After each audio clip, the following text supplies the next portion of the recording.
Pilaitės gimnazijos aikštynas netrukus užtems. Dėdė Sargas sakė, kad laikas mėgučio, tai Mantas Urbanas, Mantai Top Kickers dubleriai antrą ratą pradėjo pralaimėjimų, bet tokių kietų, kovingų, sakyčiau, pelnytų. Euforijai nusileista 0-2. Kokios paties mintys? Sunkus mačas, kovingas mačas.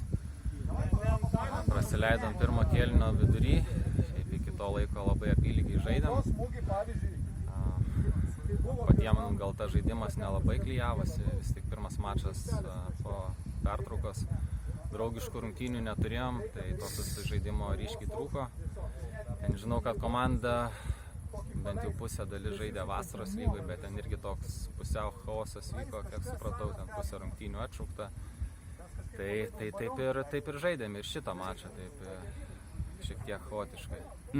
Su varžovais pirmam rate buvo 0-1 rezultatas, dabar 0-2. Kas pasikeitė? Ar čia varžovai geriau sužaidė, ar Top Kickeriai kiek prasčiau?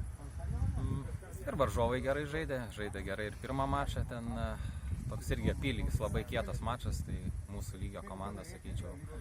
Tai lemia turbūt tai, kas labiau nori laimėti. Tai šiandien turbūt panašu, kad varžovai labiau norėjo laimėti. Pralašėm daug mikrodvikovų.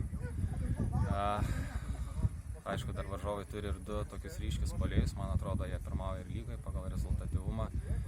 Tai sunkiai sekėsi su jais tvarkytis, tekdavo ir dvigubinti, ir trigubinti prieš juos gynybą. Ir ne visada padėdavo tokie Ne dalykai? visada padėdavo, bet kai tiek daug kartų bando veržtis, 3-4 kartus sustabdai, bet 5 kartą išlenda vis tiek. Tai vieną kartą išlindo, antrą, tik tais 2 galėjo būti ir daugiau. Taip, o į varžovų vartus galėjot įmušti? Nu, gal kokį vieną galėjom sukrapštyti ten. Pradžioj gal turėjom tokią pusprogę, neblogą progą, būtume įmušę, gal būtų viskas apsivertę aukštyn.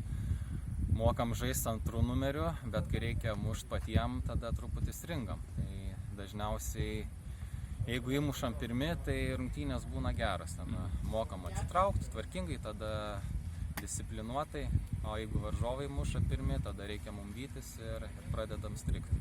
Pirmo rato pabaiga buvo, nu taip švelniai tariant, nesėkminga, o jeigu taip žiūrint į skaičius gal ir katastrofiška, tai koks bus tas antras ratas? Irgi prasidėjo nesėkmė, bet ko pats tikiesi iš komandos, iš šio sezono likusių?